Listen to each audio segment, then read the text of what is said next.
है Jammu Kashmir employees coordination committee जो amalgam है different departmental associations and unions का जम्मू कश्मीर की जो रिप्रेजेंटेटिव बॉडी है जम्मू कश्मीर के एम्प्लॉइज़ की। और वक्तन फ़वक्तन हम कुछ मसाइल लेके प्रेस के ज़रिए जो है आला हुकाम तक पहुँचाते हैं आपके ज़रिए से। आज जो हंगामी हमारी प्रेस कॉन्फ्रेंस है, चूँकि आपको पता है एक बड़ी ईद आने वाली है हमारी सैटरडे को जो है, और उस सिलसिले में जो है एम्प्लॉइज़ के साथ साथ जो हमारे दूसरे लोकल्स भी हैं या बिज़नेस इस्टेब्लिशमेंट में जो हैं, इसमें जो है कैश का फ़्लो वगैरह होना चाहिए। तो इन चीज़ों को मद्देनज़र रखते हुए आप लोगों को पता है कि जम्मू कश्मीर में मोर देन 4 लाख जो है एम्प्लॉइज़ हैं गवर्नमेंट के, और उनके जो सैलरी अकाउंट्स हैं वो wholly and solely with the JK bank है। इस सिलसिले में हमने बार बार जम्मू कश्मीर के जो भी आला हुकाम है जम्मू कश्मीर बैंक के JK बैंक के, उनके साथ हमने बात की, उनको रिप्रेजेंटेशंस की, और हमारे बहुत सारे मसाइल थे उनको हमने उनको संजीदा लेने के लिए कहा। लेकिन बहरहाल आज तक उस पर जो हमने मसाइल थे उस पर उस तरीके से गौर व खोज नहीं हुआ। हाल में आपको पता है जो आज बहुत बड़ा मसला उभर के आया है, जो आपने कल से देखा होगा सोशल मीडिया पे या बहुत सारी जगहों पे सुनने में आया।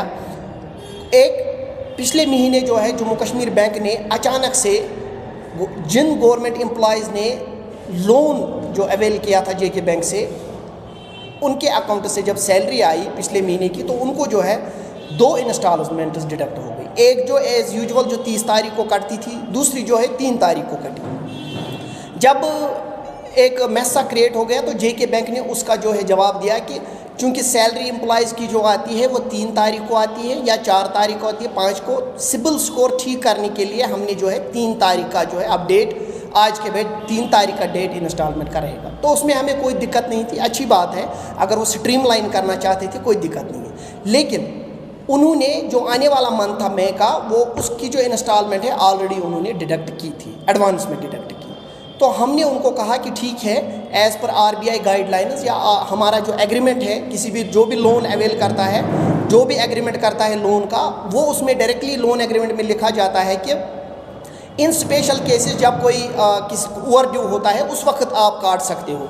लेकिन जब किसी एम्प्लॉय का अकाउंट ठीक है, वो मंथली अपनी इंस्टॉलमेंट दे रहा है, तो उसके बावजूद आप 2 इंस्टॉलमेंट फ्रॉम सिंगल सैलरी काटते हो, तो ये एक एम्प्लॉय में बड़ा बर्डन बन जाता है, क्योंकि एम्प्लॉय इसी सैलरी से मैनेज करता है। घर के अखराजात भी होते हैं, बच्चों का फ़ीस होता है, घर में मेडिकल पेशेंट से, कैंसर पेशेंट से, बहुत सारी चीज़ें हैं जो उनको मैनेज करनी पड़ती। आपने JK बैंक ने क्या गलती की, उन्होंने without any written notice, without any media, अगर उनका स्पोक्स पर्सन मीडिया में आता या उनकी मीडिया विंग JK बैंक इतना बड़ा इदारा है, उनका मीडिया विंग से कोई स्पोक्स पर्सन आता और 10 दिन पहले ये ऐलान करता कि हम जो है कस्टमर्स जो हमारे गवर्नमेंट एम्प्लॉयज़ है, उनका सिबिल स्कोर ठीक करने के लिए जो 3-4 तारीख को सैलरी आती है, क्योंकि हम 30 से ही इंस्टॉलमेंट काटते हैं, उसके लिए जो है हम जो है 3 से काटेंगे, और सिस्टम में ऐसी कमांड देते कि 3 तारीख को ही इंस्टॉलमेंट कटी। लेकिन एक तो एक इंस्टॉलमेंट 30 की कटी, दूसरी 3 तारीख, यानी एक ही सैलरी से 2। उसके बाद जब हमने उसमें जो है JK बैंक को जो है बैकलैश आया ग्राउंड से, तो उन्होंने क्या है कहा कि अब हम जो है जो हमने अमाउंट एक्स्ट्रा लिया है, हम देखेंगे कितना लिया है, उसको हम रिवर्स करेंगे। लेकिन रिवर्स क्या किया इन्होंने, सारे एम्प्लॉयज़ के अकाउंट्स में पैसे आए वापस। जब उनको पैसे वापस आए तो कुछ दिनों के बाद ये पता चला कि ये OD अमाउंट है, यानी कि उन्होंने OD की सूरत में डाला, न कि वो जो उन्होंने एक्स्ट्रा काटा था वो रिवर्स किया। It was OD। हमें ये समझ नहीं आती इसकी क्या लीगलिटी है कि without the consent of customer एक तो OD डाला जाता है, without the consent of customer 2 instalment काटी जाती है। आखिर इसकी एक इन्वेस्टिगेशन होनी चाहिए। हम सरकार से मुतालबा करते हैं, रिजर्व बैंक ऑफ इंडिया से भी, ऑनरेबल LG से भी, वर्दी चीफ सेक्रेटरी से भी, प्रिंसिपल सेक्रेटरी फाइनेंस से भी, कि इसकी एक इन्वेस्टिगेशन कीजिए। एक एम्प्लॉय का एक बजट बना होता है, एक ही सैलरी से 2 इंस्टॉलमेंट, उसके बाद OD डाला जाता है। अब इस बार क्या हुआ इस महीने कि वो OD जो उन्होंने उस वक्त हमारे एम्प्लॉयों को लगा था कि ये हमारा एक्स्ट्रा अमाउंट वापस आया, वो OD भी रिकवर हो गया और इंस्टॉलमेंट भी रिकवर हुई। चलिए इंस्टॉलमेंट तो रिकवर होनी ही थी, वो तो मंथली होती है, लेकिन जो वो पैसा था वो भी हो गया। अब इस बार फिर से ये डबल हो गया, तो एम्प्लॉयज़ की सैलरी टोटली 0 नील हो गई। इससे क्या हुआ, हमारे एम्प्लॉयज़ ईद है, ये कैश जो आता है एम्प्लॉयज़ का, ये फ्लो मार्केट में होता है। अब मार्केट के हालात देखिए इस वक्त क्योंकि एम्प्लॉयज़ मैक्सिमम एम्प्लॉयज़ के पास पैसे नहीं है, तो वो पैसा जो उनके पास था अपना वो फ्लो होता था, मार्केट में शॉपिंग होती थी वगैरह होता था, तो उसका जो बहुत बड़ा असर लोगों पे पड़ेगा।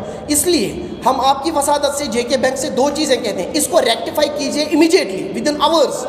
हमें ऐसा ना करना पड़े कि हम ईद के बाद एजिटेशन करें अपनी ही बैंक के खिलाफ। और आपने किस अथॉरिटी के साथ without consulting the customer, without consulting the stakeholders of the JK bank, 4 lakh stakeholders है जेके बैंक, और इनके रिप्रेजेंटेटिव बॉडीज़ के साथ कंसल्टेशन, विदाउट कंसल्टेशन, मीडिया के थ्रू नोटिस, विदाउट कंसल्टेशन, एक मैसेज भेजी जाती है, वो भी जिस दिन दूसरे दिन 2 इंस्टॉलमेंट कटी उससे पहले एक दिन एक मैसेज आती है, वो कुछ घंटों पहले।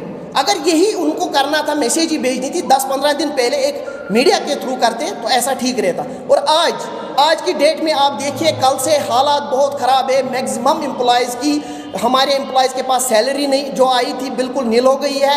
ईद के लिए, शॉपिंग के लिए पैसे नहीं बचे हैं, अब बाकी चीज़ें होती हैं उनके लिए नहीं है। तो इसलिए हमारी गुजारिश रहेगी आपकी वसादत से, जेके बैंक से, कि वो इस मसले को जो है जल्दी से जल्दी हल करें। दूसरी बात, बाहर के स्टेट्स या यूटीज़ में आप देखिए वहाँ लिबरलाइजेशन है। एम्प्लॉय जो होता है गवर्नमेंट, उसको अथॉरिटी है कि वो किसी भी बैंक में अकाउंट रख सकता है। तो हम यहाँ की सरकार से रिक्वेस्ट करते हैं, जो आपने MOU साइन किया है जेके बैंक के साथ, उसके ऊपर नज़रसानी की जाए और वो MOU रिव्यू करके जो है हमें लिबरलाइजेशन यहाँ दी जाए। हम स्टेट बैंक ऑफ इंडिया में अकाउंट रखें, किसी भी नेशनल बैंक में अगर हम अकाउंट रखना चाहते हैं सैलरी अकाउंट, वो हमें जो है आज़ादी दी जाए। इसके लिए सरकार को कदम उठानी चाहिए। मैं आपको 2018 की बात बताऊँगा। 2018 में एक MOU साइन हुआ है with JK bank and government, Jammu Kashmir government. Then principal secretary finance Naveen Kumar Chaudhary साहब और परवेज साहब जो CEO चेयरमैन जेके बैंक के थे, उसमें यह लिखा गया है, मैं पढ़ के आपको सुनाऊंगा। उन्होंने उस वक्त इसमें लिखा है, नवीन कुमार चौधरी साहब उसमें जब उन्होंने वो MOU साइन किया, वो लिखते हैं, I am excited to get this opportunity to sign the MOU which gives special status to the state government employees, he added. यानी हमें स्पेशल स्टेटस दिया। तो वो आज स्पेशल स्टेटस कहाँ है हमारा? आज ईद के दिन वो स्पेशल स्टेटस कहाँ है? बार बार हम नहीं आना चाहते हैं, हम कन्फ्रंटेशन नहीं चाहते हैं। अपना बैंक है जम्मू कश्मीर बैंक, हमारा अपना बैंक था, लेकिन मजबूर हो गए हम। या तो वहाँ पे मैनेजमेंट सही से नहीं चल रही है, या तो बात सही से हमारी पहुँच नहीं रही है, या तो मसले हल करने की किसी को इंटरेस्ट नहीं है, या तो कोई कंस्पायरेसी जानबूझ के जो है एम्प्लॉयज़ को सताया जा रहा है। और आपको ये जान के हैरानी होगी कि सैलरी आने से पहले 5 दिन हमारे अकाउंट फ्रीज रहते हैं उतने पैसे के लिए जितनी इंस्टॉलमेंट होती है। यानी कि एम्प्लॉय कहीं भाग नहीं रहा है, आप ही के पास पैसे थे, आप ही काट रहे हो, फिर भी आप ये कर रहे हो। इसलिए हमें कल तक जो है हमारा जो एक्स्ट्रा अमाउंट है, चाहे आपने OD किया विदाउट आवर कंसेंट, आपने डबल डिडक्शन की विदाउट आवर कंसेंट, वो जो है हमें अब हमारे एम्प्लॉयज़ के अकाउंट्स में रिवर्स किया जाए। अगर ये नहीं हुआ, we will be forced to come on roads after Eid. Thank you.